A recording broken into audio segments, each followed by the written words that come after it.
ہم سے وعدہ کیا گیا تھا کہ تم مرو گے نا تو تمہیں دیدار ملے گا، تو ہم نے جان ہی دے دی وعدہ دیدار پر، جان ہی دے دی وعدہ دیدار پر۔ اور پھر فرماتے ہیں نقد اپنا دام ہو ہی جائے گا۔ فرماتے ہیں ہم نے جان دی ہے اس وعدے پر کہ وہ ملے گا، تو امید ہے کہ یہ سودا ادھار نہیں، جیسے ہی قبر میں جائیں گے سامنے حضور کی زیارت نصیب ہو جائے گی۔ اس لیے لحد میں بھی عشق رخ شاہ کا داغ لے کے چلے، اندھیری رات سنی تھی سو چراغ لے کے چلے۔ یہ حدیث آپ نے بھولنی نہیں، یہ تنہائیوں میں یاد رکھنے کی روایت ہے، یہ تنہائیوں میں پڑھنے کی روایت۔ اپنے ذوق کو تازہ جو لوگ کہتے ہیں نا وجد سرور کیف میں جانا چاہتے ہیں، مشکاۃ شریف کی اس حدیث کو دیکھیں، اللہ کے حبیب علیہ السلام نے فرمایا لوگوں میں تمہیں بتاؤں قیامت کے دن اللہ تعالیٰ بندوں سے پہلا سوال کیا فرمائیں گے اور بندے اس کا جواب کیا دیں گے؟ یا رسول اللہ کرم فرمائیے بتائیے۔ فرمانے لگے اللہ تعالیٰ قیامت کے دن بندوں سے سب سے پہلا سوال، اگرچہ بعض اور احادیث میں اور سوالات بھی آئے ہیں قیامت میں جو سب سے پہلے ہوں گے، لیکن اس حدیث میں یہ والا سوال حضور نے بیان فرمایا۔ حضور فرمانے لگے اللہ قیامت کے دن اپنے بندوں سے سب سے پہلا سوال یہ فرمائے گا کیا تم میری ملاقات کو پسند کرتے تھے؟ اوئے ہوئے ہوئے، کیا تمہارا ملنے کو جی چاہتا تھا؟ کبھی اے حقیقت منتظر نظر آ نہ لباس مجاز۔ اقبال کہتے ہیں تیرے کرم اتنے ہیں دل کرتا ہے تجھے دیکھیں، کبھی کبھی اے حقیقت منتظر نظر آ نہ لباس مجاز۔ لاکھوں سجدے تڑپ رہے ہیں میری جبین نیاز میں، تمہارا دل کرتا تھا مجھ سے ملنے کو؟ حضور فرماتے ہیں بندے عرض کریں گے مالک بڑا دل کرتا تھا۔ تو پھر اللہ فرمائیں گے یہ گفتگو کی معنویت تو دیکھو یار، اس کا حسن تو دیکھو۔ اللہ پھر پوچھیں گے کیوں دل کرتا تھا تمہارا؟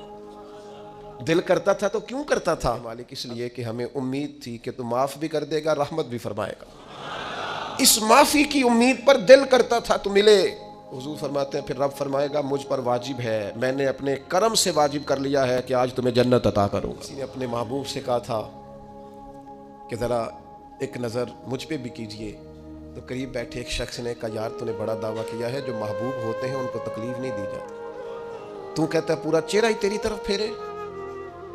تو پھر اس نے اس درویش سے پوچھا کہ میں بھلا پھر کیا کروں، میرا دل تو میرا بھی کرتا ہے نا، چلو یہ تو آپ کی بات ٹھیک ہے کہ اب میں محبوب سے کہوں کہ اتنی تکلیف کرے کہ میری طرف پورا رخ پھیرے تو ٹھیک نہیں، تو پھر بتائیں میں کیا کروں؟ تو اس نے کہا ان راہوں میں کھڑا ہو جا جن راہوں کی طرف وہ کریم دیکھتا ہے۔ چلو اسی با کردار کو دیکھتے دیکھتے بیچ میں تیرے اوپر بھی نظر، مجھ پہ محشر میں نصیر ان کی نظر پڑ ہی گئی، مجھ پہ محشر میں نصیر ان کی نظر، اوئے ہوئے اللہ کرے آپ کو بھی وہ لطف آئے جو مجھے آ رہا۔ کہتے ہیں مجھ پہ محشر میں نصیر ان کی نظر، یہ انتہائی عاجزی ہے کہنے والے کی۔ اس نے بالکل اپنے آپ کو ختم کر کے کہا کہ میں قابل تو نہیں تھا اور میں پھر تکلیف دیتا کہ میری طرف دیکھیں اسپیشل میرے لیے وقت نکالیں، پر کرم یہ ہوا کہ مجھ پہ محشر میں نصیر ان کی نظر پڑ ہی گئی۔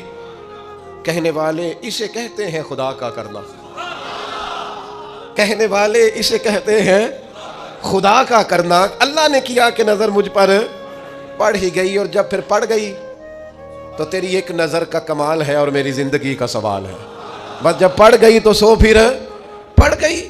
موت سے وہ بندہ کبھی نہیں ڈرتا جسے ملاقات کا شوق ہو، ملنا چاہے داتا علی اجویری سے اور موت سے ڈرے، ملنا چاہے حضرت غوث پاک جیلانی سے اور پھر موت سے ڈرے، زندگی گزری ہو علی علی کرتے پھر موت سے ڈرے، عمر بھر سیدنا عثمان غنی کی سخاوت کی بات کی ہو اور پھر جنت میں جا کے ان سے ملنے کا شوق پیدا نہ کرے، ساری زندگی سیدنا فاروق کا عدل بیان کیا ہو، ساری زندگی ان کے انصاف کا تذکرہ کیا ہو، پوری امت کو بتایا ہو کہ اگر جینا چاہتے ہو تو عمر کے رستوں پر چلو، اور پھر یہ موت سے ڈرے اور مر کے جناب فاروق اعظم کی زیارت کو پسند نہ کرے، جسے صدیق کی وفائیں یاد ہو، جنہیں جناب ابو بکر صدیق کا عشق یاد ہو، وہ پھر ان کی زیارت نہ کرنا چاہے اور ساری عمر حضور کی نعت پڑھی ہو۔